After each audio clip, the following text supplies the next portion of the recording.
एक तो यार ये केमिस्ट्री ऐसा सब्जेक्ट है पूरी दुनिया बोलेगी आसान है, पर यार कैसा आसान सब्जेक्ट है कि इसमें समझ नहीं आता कब तुम्हें रटना है, कब तुम्हें समझना है और कब तुम्हें क्या करना है। और वैरायटी वैरायटी की तो यार बात ही मत करो, इसमें इतनी वैरायटी है इनऑर्गेनिक ऑर्गेनिक फिजिकल कि तुम्हारे टाइम मैनेजमेंट की तो धज्जियां उड़ा देगी।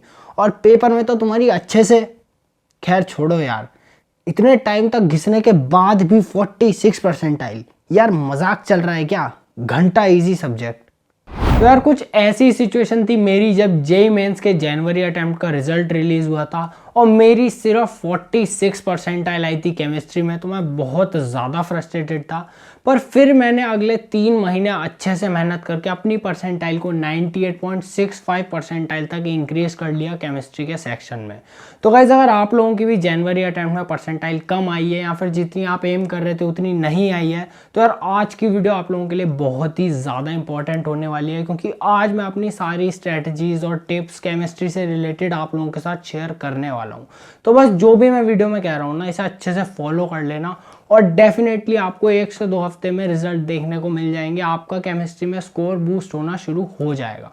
तो चलो यार वीडियो को स्टार्ट करते हैं। तो यार सबसे पहली और काफ़ी इंपॉर्टेंट चीज़ जो है वो ये है कि आप लोगों के बेसिक चैप्टर्स स्ट्रांग होने चाहिए। अब बेसिक चैप्टर से मेरा क्या मतलब है? ये बेसिक चैप्टर वो चैप्टर्स हैं जो आपके आगे के सभी चैप्टर्स में यूज़ होते हैं। तो यार ये चैप्टर काफ़ी ज़्यादा इंपॉर्टेंट हो जाते हैं, इनको आप जितना अच्छे से कर सकते हो उतना अच्छे से कर लेना, क्योंकि सभी चैप्टर्स में ये यूज़ होने वाले हैं, सब इन चैप्टर्स पे डिपेंड करते हैं।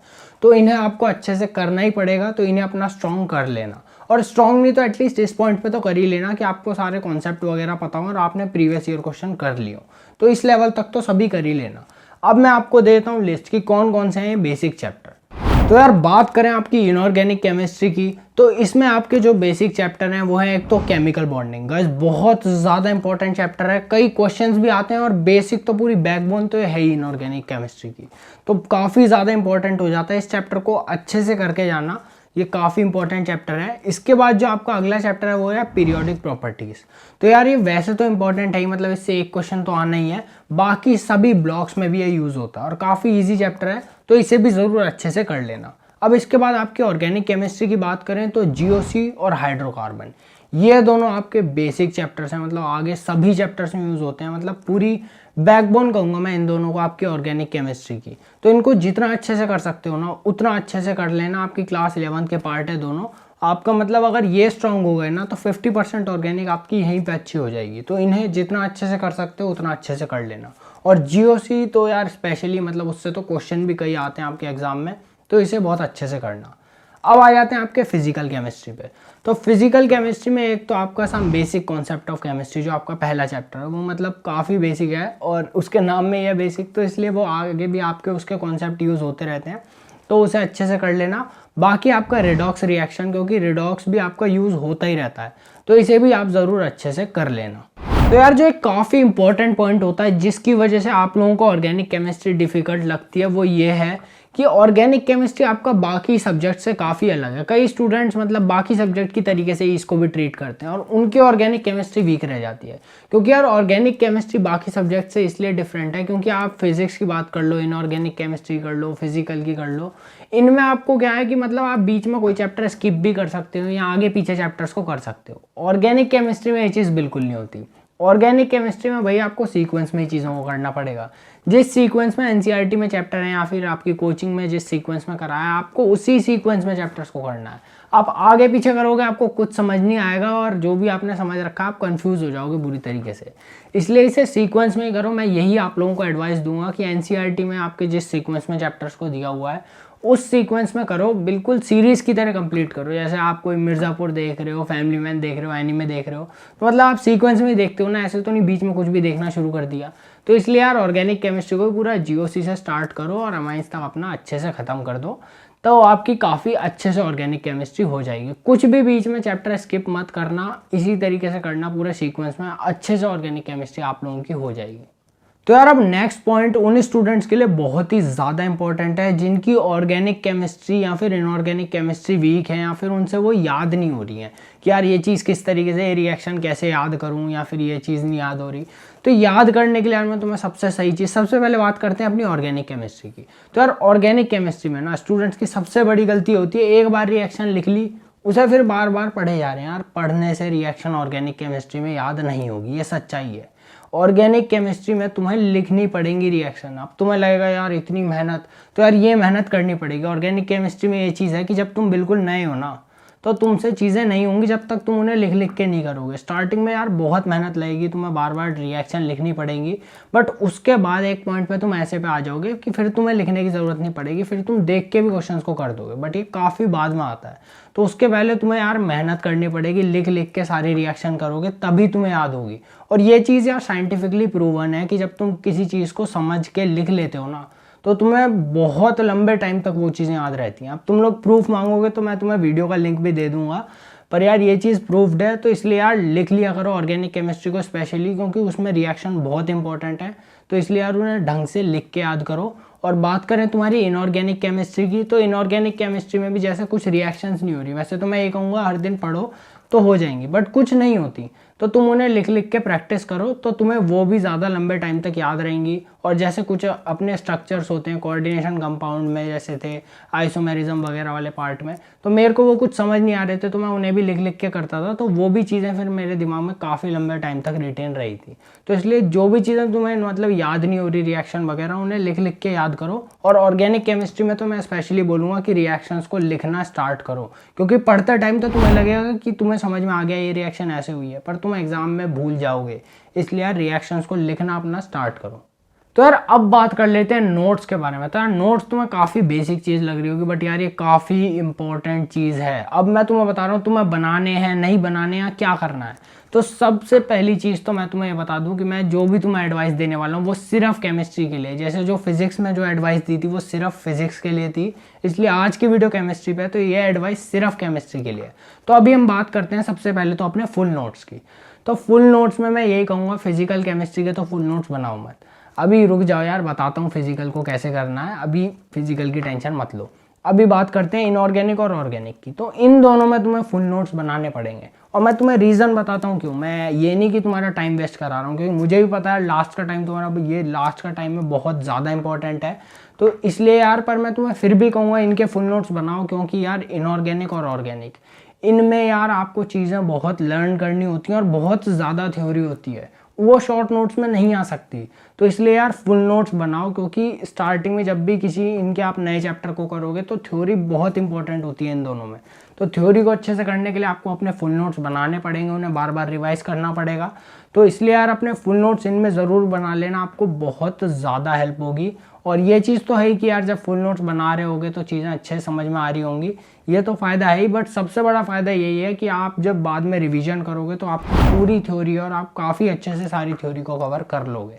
तो इसलिए इनऑर्गेनिक और ऑर्गेनिक के आपको फुल नोट्स बनाने हैं। और यार ये फुल नोट्स बनाने का भी एक तरीका होता है। देखो जो यार, जब तुमने फुल नोट्स पूरे लिख लिए, अब तुम्हारे कोचिंग में जैसे भी पढ़ा है या फिर तुमने ऑनलाइन पढ़ा है, तो तुमने फुल नोट्स बना लिए। अभी ये नोट्स कंप्लीट नहीं, जब तुम प्रीवियस ईयर क्वेश्चन कर लोगे ना, तुम्हें कुछ क्वेश्चन में शायद कोई नया फॉर्मूला मिल जाए या कोई नया कॉन्सेप्ट मिल जाए कि यार ये तो पता ही नहीं था, या फिर कोई नया फैक्ट पता चल जाए, तो उसे यार लिख लेना है हमेशा। अगर तुमने उसे ये सोच लिया कि हाँ यार ये चलो मैंने पढ़ लिया, हाँ ये चीज़ एग्जिस्ट करती है, तो यार तुम उसे डेफिनेटली भूल जाओगे थोड़े टाइम में। तो उस क्वेश्चन को करने का कोई फ़ायदा नहीं हुआ, तुमने कोई लर्निंग नहीं ली। जो भी नई चीज़ पता चल रही है अपने नोट्स के ऊपर, जो हमारी कॉपी पे वो वाइट ऊपर स्पेस होता है ना, उसमें यार लिख लो। वो भी यार भरने के लिए ही होता है, मतलब मैंने तो बहुत भरा है, क्योंकि ये चीज़ इंपॉर्टेंट होती है। तुम्हें कोई भी नई चीज़ पता चल रही है नोट्स में लिख लो अपने, वो बहुत फ़ायदा देगी तुम्हें आगे जाके। तो इसलिए इस तरीके से हमेशा अपने नोट्स बनाया करो। ये मत सोचा करो एक बार नोट्स बन गए तो यार बन ही गए। कोई भी नई चीज़ पता चल रही है उसे लिख लो अपने नोट्स में। अब यार एक काफ़ी ज़्यादा इंपॉर्टेंट पॉइंट है, जो अगला पॉइंट है, इसे बहुत ध्यान से सुनना, ये है शॉर्ट नोट्स। तो यार शॉर्ट नोट्स की अगर बात करें तो मैं तुम्हें यही कहूँगा कि शॉर्ट नोट्स को सबसे पहले तो बनाने का तरीका बताता हूँ। कई स्टूडेंट्स कहते हैं कि यार भैया बहुत टाइम वेस्ट होता है, नोट्स भी शॉर्ट नोट्स भी। तो मैं तुम्हें सीधे सीधे सबसे पहले तरीका बताता हूँ कि तुमने कोई भी चैप्टर पढ़ा, कहीं से भी करा अपना, तुमने कहीं से भी पूरे तरीके से वो चैप्टर जब तुमने कर लिया, उसके बाद अपने प्रीवियस ईयर क्वेश्चन करो। जब प्रीवियस ईयर क्वेश्चन से भी प्रैक्टिस कर ली ना, तो एक बार अपने जो भी तुमने नोट्स बनाए हैं या फिर जो भी डाउनलोड करे हैं उनको अच्छे से पढ़ लिया। उसको जब तुमने पढ़ लिया उसके बाद शॉर्ट नोट्स बनते हैं। जब तुम्हें पूरा अच्छे से चैप्टर रिवाइज कर लिया है, जैसे तुमने जीओसी पिछले हफ्ते पढ़ा, इस हफ्ते तुमने उसे इस तरीके से रिवाइज कर लिया, नोट्स पढ़ लिए, उसके प्रीवियस ईयर कर लिए, तुम्हें सब पता है क्या कैसे है, तो उसके बाद यार शॉर्ट नोट्स बनते हैं। कोई भी टॉपिक लिया, उसका फॉर्मूला लिखा, कुछ इंपॉर्टेंट पॉइंट्स लिखे, बस। तो एक पूरे पेज में या फिर 2 पेज में, इससे आधा पेज कभी शॉर्ट नोट्स के लिए मत लगाना, इतने में ही शॉर्ट नोट्स बनते हैं। अगर इससे आधा लग रहे हैं तो उसका कोई फ़ायदा नहीं है। तो इतने ही पेजेस में आपको शॉर्ट नोट्स बनाने होते हैं किसी भी चैप्टर के, और मैंने ऑब्वियसली अपने टेलीग्राम चैनल पे तो डाल ही रखे हैं, उन्हें आप फ्री में डाउनलोड कर सकते हो डिस्क्रिप्शन में से। और यही चीज़ है कि यार 1-2 पेज में अपने शॉर्ट नोट्स बनाना। अब बात करते हैं कि किस किस आपको पार्ट में केमिस्ट्री की ज़रूरत पड़ेगी शॉर्ट नोट्स की। सबसे पहले फिजिकल केमिस्ट्री में मैंने बोला था नोट्स नहीं बनाने, अब क्या करना है, उसमें शॉर्ट नोट्स बनाने हैं। क्योंकि जो नोट्स हैं वो आप अपने कोचिंग के डाउनलोड कर लें, जो भी लेक्चर्स होते हैं उसके नीचे आपको मिल जाते हैं, वो डाउनलोड कर लिए। उसके बाद क्योंकि फिजिकल केमिस्ट्री में हमें फॉर्मूले, उसकी एप्लीकेशन वगैरह, इन चीज़ों पे ज़्यादा ध्यान देना होता है, तो इनको इंक्लूड कर लिया। कुछ इंपॉर्टेंट फैक्ट्स वगैरह पता चल रहे हैं फिजिकल में, एज सच बहुत ज़्यादा नहीं होते इनऑर्गेनिक और ऑर्गेनिक के कंपैरिजन में, तो कमी होंगे तो आप लिख सकते हो उन्हें अपने शॉर्ट नोट्स वगैरह में। मैंने भी अपने लिख रखे थे वो शॉर्ट नोट्स में, तो उस तरीके से आप उसे कर सकते हो। अब बात करते हैं इनऑर्गेनिक और ऑर्गेनिक में। इनमें मैं कहूँगा यार शॉर्ट नोट्स की ज़रूरत नहीं है। हाँ, आप ये कर सकते हो जैसे कि आपको कोई रिएक्शन नहीं याद हो रही है, जैसे पी ब्लॉक की जितनी भी रिएक्शन है आपने एक पेज पे लिख ली, हाँ अगर आप उसे शॉर्ट नोट्स कह रहे हो तो ठीक है। पर ये नहीं हो सकता कि आप पूरे पी ब्लॉक के सारे फैक्ट्स वगैरह सबको समराइज कर दो, तो वो चीज़ यार पॉसिबल नहीं है। तो इसलिए मैं कहूँगा इनऑर्गेनिक में शॉर्ट नोट्स नहीं बनते हैं। हाँ, आप रिएक्शन के वो बना सकते हो शॉर्ट नोट्स टाइप, वो चीज़ हो जाएगी। और ऑर्गेनिक में भी बात करें तो ये है कि आप थोड़ी बहुत रिएक्शंस वगैरह ये सब लिख सकते हो, नेम रिएक्शन एक पेज पे लिख ली, ये सब आप कर सकते हो। पर ये नहीं कि यार पूरा एक चैप्टर ही 1-2 पेज में हो गया, क्योंकि वो चीज़ पॉसिबल नहीं है। इसलिए इन दोनों में मैंने आपको बोला था कि फुल नोट्स बनाने हैं। और इसमें क्या करना है कि भैया फिर तो बहुत ज़्यादा टाइम लग जाएगा रिवीजन के टाइम पे, हाइलाइटर लेके बैठना है। अब रिवीजन कर रहे हो ना, रिवीजन कर लिया मतलब चैप्टर अच्छे से पढ़ लिया अपने नोट से, प्रीवियस ईयर क्वेश्चन कर लिए, उसके बाद हाइलाइटर लेके बैठना और जो जो इंपॉर्टेंट पॉइंट, फॉर्मूले या रिएक्शन है उनको हाईलाइट कर देना। इससे बहुत फ़ायदा होगा। तब आपको पता होगा कि किस किस चीज़ पे मुझे ज़्यादा अपना मतलब इंपॉर्टेंस देनी है, किस किस चीज़ पे ज़्यादा टाइम देना है रिवाइज करते टाइम। तो इस चीज़ से बहुत फ़ायदा होने वाला है। तो इनऑर्गेनिक और ऑर्गेनिक में चीज़ों को हाईलाइट करना है और अपने फुल नोट्स बनाने हैं। और इसकी आपकी फ़िज़िकल की बात करें तो इसमें फुल नोट्स नहीं बनाने, पर अपने शॉर्ट नोट्स ज़रूर बनाने और प्रैक्टिस अच्छे से करनी है। तो ये तो बात हो गई आपके नोट्स की। अब यार अगली चीज़ है उन स्टूडेंट्स के लिए जो कहते हैं कि भैया मेरे से क्वेश्चन नहीं हो रहे, मेरे मॉक टेस्ट में नंबर नहीं आ रहे केमिस्ट्री में। तो यार मैं तुम्हें सीधी सी बात बता रहा हूँ, केमिस्ट्री वो सब्जेक्ट है उन लोगों का ये बढ़िया होता है जो हार्ड वर्क करना जानते हैं। केमिस्ट्री में आप स्मार्ट वर्क वगैरह लगा लो, अच्छी बात है, बट यार हार्ड वर्क आपको डेफिनेटली करना पड़ेगा, क्योंकि केमिस्ट्री में आपका IQ इतना काम नहीं आता। मतलब IQ देखो वैसे तो आपको ऑब्वियसली हर चीज़ में काम आता है, बट आपकी ये जो स्मार्टनेस है ना, इससे भी ज़्यादा इंपॉर्टेंट केमिस्ट्री में हार्ड वर्क है। क्योंकि केमिस्ट्री में अगर आप जितने आप प्रैक्टिस करोगे, जितने आप प्रीवियस ईयर क्वेश्चन करोगे ना, उतनी ही आपके चांसेस बढ़ेंगे कि आप एग्जाम में क्वेश्चन कर दोगे। क्योंकि केमिस्ट्री के आप प्रीवियस ईयर के क्वेश्चन देखो और अब के क्वेश्चन देखो, केमिस्ट्री में काफ़ी सिमिलर टाइप के क्वेश्चन आते हैं। आप अपने मैथ्स में, फिजिक्स में देखो, इनमें यार डिफरेंट क्वेश्चन भी कई आते हैं, कई हार्ड क्वेश्चन भी आते हैं। केमिस्ट्री में आप देखो वही सेम टाइप के क्वेश्चन कई बार आते हैं। तो इसलिए केमिस्ट्री ईजी सब्जेक्ट है। आप जितनी प्रीवियस ईयर की अच्छे से प्रैक्टिस करोगे, केमिस्ट्री आपका उतना स्ट्रांग होता जाएगा। तो इसलिए मैं सब स्टूडेंट्स को यही कहूँगा, केमिस्ट्री में थ्योरी वगैरह अच्छे से करो और उसके बाद अपनी प्रीवियस ईयर्स की यार जितनी प्रैक्टिस कर सकते हो उतनी प्रैक्टिस करो, क्योंकि वही सेम कॉन्सेप्ट यार बहुत बार रिपीट होते हैं। और केमिस्ट्री में कॉन्सेप्ट तो कॉन्सेप्ट यार, क्वेश्चन इतनी बार रिपीट हो जाते हैं। तो केमिस्ट्री में यार जितना मतलब सबसे इंपॉर्टेंट चीज़ है, आप प्रीवियस ईयर क्वेश्चंस को अच्छे से करो। अगर आपको एग्जाम पास में है तो मैं आपको यही कहूँगा कि जैसे जो JEE 2023 के एस्पिरेंट है कि यार मेन फोकस अपना प्रीवियस ईयर क्वेश्चंस पे रखना इस टाइम। अगर आपने कोई पहले से बुक नहीं करी हुई तो कोई नई बुक करने की ज़रूरत नहीं है यार। प्रीवियस ईयर सबसे इंपॉर्टेंट चीज़ है, उन पे अपना फोकस करो, उन्हें अच्छे से कर लो, मोर देन इनफ है। तो यार केमिस्ट्री में जो सबसे बड़ी दिक्कत आती है ना, वो आती है टाइम मैनेजमेंट की। क्योंकि केमिस्ट्री के 3 पार्ट हैं, इनऑर्गेनिक, ऑर्गेनिक और फिजिकल, और बाकी हम पे 2 सब्जेक्ट तो हैं ही, फिजिक्स और मैथ्स। तो यार पूरे दिन में इतना टाइम कहाँ से लाएं, मतलब 5 चीज़ों को कैसे कर पाएंगे। तो इसलिए यार केमिस्ट्री की वजह से काफ़ी ज़्यादा दिक्कत हो जाती है और ये काफ़ी जेन्युइन इशू है। मतलब मेरे से भी जब मैंने स्टार्टिंग में मतलब अपना फर्स्ट अटैम्प्ट के बाद जब फिर मैंने प्रिपरेशन अपनी स्टार्ट करी थी दोबारा सेकंड अटैम्प्ट की, तो मुझे काफ़ी मतलब ये दिक्कत हुई थी स्टार्टिंग में कि यार मतलब मैनेज ही नहीं हो पा रहा, दिन में मतलब केमिस्ट्री में ही सारा टाइम जा रहा है या फिर फिजिक्स और मैथ्स में ही सारा जा रहा है, केमिस्ट्री का एक ही पार्ट हो पा रहा है। तो यार इसलिए मैं ये कहूँगा कि अगर तीनों पार्ट नहीं कर पा रहे ना एक दिन में, कोई दिक्कत वाली बात नहीं है, दिन में 2 पार्ट कर लो, 2 पार्ट हो जाएंगे 2 पार्ट में, क्योंकि इतना ज़्यादा आपका वो नहीं होता। मैं आपको ये कहूँगा कि या तो एक पार्ट सुबह सुबह कर लो, जैसे इनऑर्गेनिक है ऑर्गेनिक है, ये सुबह हमें रटने की चीज़ें या ज़्यादा अपना जो मुश्किल पार्ट आपको लगता है वो आप सुबह कर लो, उसे सुबह कर लिया। फिर एक पार्ट के लिए आप रात में या इवनिंग में कुछ टाइम निकाल लो और उस टाइम पे कर लो। दोनों को आप इस तरीके से इजीली मैनेज कर सकते हो। बाकी 3 पार्ट यार मैनेज करना थोड़ा मुश्किल हो जाता है, पर हाँ अगर आप लोग मैनेज कर पा रहे हो तो वेल एंड गुड है ही। बाकी जो लोग नहीं कर पा रहे उन्हें मैं ये कहूँगा आप 2-2 करके भी डेफिनेटली कर सकते हो और आपकी अच्छे से पूरी अपनी केमिस्ट्री हो जाएगी। तो यार ये जो नेक्स्ट पॉइंट है ना, सभी जेईई एस्पिरेंट्स को पता होता है, बट 90% फिर भी फॉलो नहीं करते, और यही कुछ रीजंस होते हैं जिसकी वजह से कई स्टूडेंट्स का सिलेक्शन नहीं हो पाता इतनी मेहनत करने के बाद भी। तो यार ये पॉइंट ये है कि तुम लोगों को यार हर दिन रिवीजन करना है इनऑर्गेनिक केमिस्ट्री और ऑर्गेनिक केमिस्ट्री का, क्योंकि यार ये ऐसे पार्ट हैं कि अगर इन्हें एक हफ्ते के लिए भी छोड़ दिया ना, बिल्कुल लिटरली भूल जाओगे कि ये चीज़ मैंने पढ़ी भी थी क्या। और ये यार सबसे गलत चीज़ होती है कि तुम चीज़ों को कवर अच्छे से करते जा रहे हो बट पीछे का भूलते जा रहे हो। तो यार इस कवर करने का यार फिर कोई फ़ायदा ही नहीं रहता। तो इसलिए यार हर दिन आधा 1 घंटा एटलीस्ट निकाल लिया करो, और कंसिस्टेंटली निकालना है कि ऐसे नहीं करना कि एक दिन तो 4 घंटे रिवीजन कर लिया फिर अगले यार 4 दिन कुछ ही नहीं करा। तो यार इसलिए चाहे हर दिन आधा घंटा निकालो 1 घंटा निकालो, बट वो हर दिन निकालना है। इतने टाइम पे फिर हर दिन रिवीजन करना है, क्योंकि यार इससे तुम्हारे माइंड में रिस्टोर रहेंगी चीज़ें कि जो भी तुमने पढ़ी हैं वो तुम्हें याद रहेंगी। फिर ये नहीं होगा कि तुम भूल जाओगे, और फिर तुम्हें कॉन्फिडेंस भी रहेगा अंदर से कि यार हाँ मुझे ये चीज़ें याद हैं, बस थोड़ा सा एक बार पढ़ लेना है। फिर तुम्हें चीज़ें अच्छे से याद रहेंगी और तुम कभी भी मॉक टेस्ट वगैरह इन सब चीज़ों से नहीं डरोगे।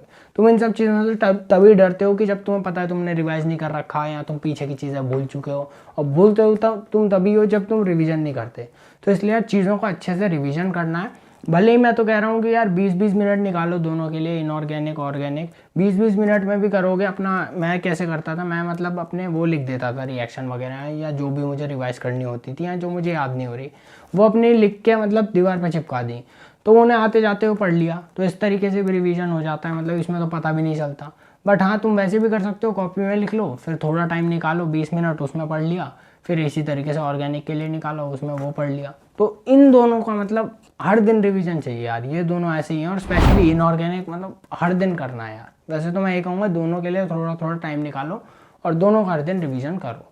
तो यार अब बात कर लेते हैं रिसोर्सेज की, कि चलो भैया पता चल गया चीज़ें कैसे करनी है, किस तरीके से करनी है, अब ये तो बता दो कौन सी रिसोर्सेज को फॉलो करना है। तो सबसे पहले बात करते हैं जेईई 2023 के एस्पिरेंट्स की, जिन पे काफ़ी कम टाइम है। तो यार जो मैं रिसोर्सेज बता रहा हूँ ना, सिर्फ इन्हें ही फॉलो करना और अच्छे से फॉलो करना। तो यार मोर देन सफिशिएंट है, बस इन्हें अच्छे से फॉलो करके चले जाना। तो यार सबसे पहली रिसोर्स वन शॉट लेक्चर्स। तो वन शॉट लेक्चर्स के लिए 2 रिसोर्सेज बता रहा हूँ, इनमें से कोई सी भी फॉलो कर लेना, दोनों ही बहुत बढ़िया है। सबसे पहले है तुम्हारा मंजिल बैच, चाहे 2.0 फॉलो करो चाहे लेजेंड फॉलो करो, दोनों ही काफ़ी अच्छे हैं। दूसरा है यार तुम्हारा अनअकैडमी एटम्स पे जो साक्षी मैम के लेक्चर्स हैं, मतलब काफ़ी अच्छे लेक्चर्स हैं यार, फॉलो कर सकते हो, मतलब काफ़ी बढ़िया लेक्चर है। तो दोनों में से कोई सी भी रिसोर्स फॉलो कर लो, दोनों ही बढ़िया हैं। अब दूसरी रिसोर्स है उनके लिए जिन्होंने कि भैया मैंने चैप्टर करे तो हुए हैं, बस कभी कभार मुझे रिवीजन के लिए लेक्चर्स देखने हैं। तो उसके लिए मैं तुम्हें कहूँगा ATP स्टार पे जो विनीत खत्री सर ने वन शॉट लेक्चर डाले यार, मतलब बहुत बढ़िया लेक्चर है। मैंने खुद उनसे रिवीजन करा था, तो मतलब काफ़ी अच्छे वन शॉट लेक्चर हैं। तुम्हारे आधे घंटे में, 20 मिनट में, 40 मिनट में पूरा चैप्टर अच्छे से रिवाइज हो जाता है। तो उनके भी तुम डेफिनेटली वन शॉट लेक्चर देख सकते हो। अब बात करते हैं प्रीवियस ईयर्स की, कि भैया प्रीवियस ईयर तो करने हैं पर करूँ कहाँ से। तो मैं तुम्हें यार यही कहूँगा कि प्रीवियस ईयर क्वेश्चन तुम्हारे पास 2 रिसोर्सेज हैं इनके लिए। एक तो बुक ले लो, बुक में मैं कहूँगा कि अगर अभी तक कोई बुक नहीं ली तो दिशा पब्लिकेशन की बुक ले लेना, काफ़ी ज़्यादा अच्छी बुक है। 44 ईयर्स के पेपर होते हैं उसमें, और चैप्टर में भी उन्होंने टॉपिक वाइज डिवाइड कर रखे होते हैं, तो काफ़ी अच्छी बुक है, तुम ले सकते हो। कोई पेड प्रमोशन नहीं है, मतलब मुझे जो अच्छी लगी मैंने तुम्हें बता दी। बाकी तुम अरिहंत की ले लो, ओसवाल की ले लो, सारी बढ़िया है। बाकी अब मैं बात करता हूँ फ्री में। फ्री में कहाँ से लेना है यार, फ्री में मैथन गो की साइट है, मतलब मैंने वहीं से करे थे। वहाँ पे आपको क्योंकि चैप्टर में भी चैप्टर वाइज मिल जाते हैं, वरना आपको पूरे यहाँ तो पूरे पेपर मिल रहे होते हैं ऑनलाइन, तो इसलिए मुझे मैथन गो की साइट बढ़िया लगी थी। उसमें आपको chapter wise previous year question मिल जाते हैं, तो वहाँ से आप डाउनलोड कर सकते हो। मैथन को लिख देना 2022 चैप्टर वाइज, तो आपको सारे चैप्टर वाइज मिल जाएंगे। पर हाँ, अभी मुझे ये नहीं पता उसमें 2023 के इन्होंने अपडेट करे हैं या नहीं करे, पर 2022 तक के तो पूरे अपडेटेड हैं, तो आप उनको डेफिनेटली डाउनलोड करके सॉल्व कर सकते हो। तो चैप्टर वाइज हैं तो काफ़ी अच्छे से आपके हो जाएंगे। तो यार अब हम लोग बात कर लेते हैं अपने जेई 2024 और 2025 के एस्पिरेंट्स की। तो यार अगर आप लोगों का देखो कोई बैकलॉग है तो उसे तो आप इसी तरीके से मतलब कंप्लीट कर सकते हो जैसे जो मैंने जेई 2023 वालों को बताया, इस तरीके से कंप्लीट करो, काफ़ी जल्दी अच्छे से हो जाएगा चैप्टर। अब बात करते हैं कि भैया टाइम है, मैं तो अपने कोर्स के हिसाब से ही चल रहा हूँ तो सही है। तो मैं आप लोगों को यही कहूँगा कि देखो, फिर आपको मैं कुछ बुक्स सजेस्ट कर रहा हूँ, इन बुक्स को साथ साथ सॉल्व कर लेना, मतलब आपकी जेई एडवांस तक के अच्छे से प्रिपरेशन हो जाएगी। मैं बता रहा हूँ ऑर्गेनिक में MS चौहान, मतलब इतनी अच्छी बुक है यार, मैंने इसका लेवल 1 ही करा था और यार ऑर्गेनिक मेरी इतनी अच्छी हो गई थी कि जेई एडवांस लेवल तक के मैं क्वेश्चन कर लेता था। तो ऑर्गेनिक केमिस्ट्री के लिए यार इसका लेवल 1 ही मतलब काफ़ी अच्छा है। ऑब्वियसली आप लोगों पर टाइम है तो लेवल 2 भी कर लेना उससे, तो आपकी अच्छे से प्रैक्टिस हो जाएगी, बट लेवल 1 तो एटलीस्ट सब कर ही लेना। MS चौहान काफ़ी अच्छी बुक है, ये ले लेना ऑर्गेनिक के लिए। अब बात करें आपकी फिजिकल में, तो फिजिकल में मैं ये कहूँगा एन अवस्थी काफ़ी अच्छी बुक है। इसका अगेन मैंने लेवल 1 ही करा था और मतलब काफ़ी अच्छे से प्रैक्टिस हो गई थी। मतलब इसका ऑब्वियसली मैं ऐसे नहीं कि सब चैप्टर्स मैंने इसके कर दिए थे, बट हाँ इसका लेवल 1 भी काफ़ी अच्छा है, तो एन अवस्थी कर लेना। बाकी बात करते हैं आपकी इसकी इनऑर्गेनिक की, तो इनऑर्गेनिक में यार ऑब्वियसली जेडीली कंसाइज एक आती है, आप वो ले सकते हो, पर मैं आपको ये कहूँगा यार उतनी ज़रूरत नहीं है, आप NCERT कर लो वो बहुत है। हाँ अगर आपने सीधे ठान ही रखा है कि नहीं यार अंडर 1000 रैंक लेके आनी है, तो जेडीली कंसाइज आती है, वो सिर्फ IIT JEE पे बेस्ड है, तो वो वाली आप ले सकते हो। और यार यही सारी रिसोर्सेज हैं, इनको आप अच्छे से फॉलो कर लो तो डेफिनेटली आपकी एडवांस तक की तैयारी हो जाएगी। और जेई 2023 वालों को यार स्पेशली दोबारा कह रहा हूँ, कोई नई रिसोर्स मत कर लेना यार, ये लास्ट का टाइम बहुत इंपॉर्टेंट है, बिल्कुल वेस्ट नहीं करना। प्रैक्टिस सिर्फ अपनी प्रीवियस ईयर क्वेश्चन से कर लो, इतना अच्छा प्रॉब्लम का आप पे सेट है। 2019 से लेकर 2023 तक के भी कर लोगे ना, इतने सारे इतने अच्छे अच्छे क्वेश्चन हैं, मतलब ढंग से प्रैक्टिस हो जाएगी। तो टेंशन नहीं लेनी, जो रिसोर्सेज बताई हैं उन्हें फॉलो करो और डेफिनेटली फोड़ दोगे यार, अपने ऊपर कॉन्फिडेंस रखो, टाइम है, अच्छे से करेंगे, है ना। तो बस यार आज की वीडियो में सिर्फ इतना ही। कमेंट करके बताओ नेक्स्ट वीडियो किस टॉपिक पे चाहिए और मैं उस पर लाने की ज़रूर कोशिश करूँगा। और तब तक के लिए यार आप लोग मेहनत करते रहो और मैं मिलता हूँ आपसे अगली वीडियो में। This is Dhruv Chauhan signing out.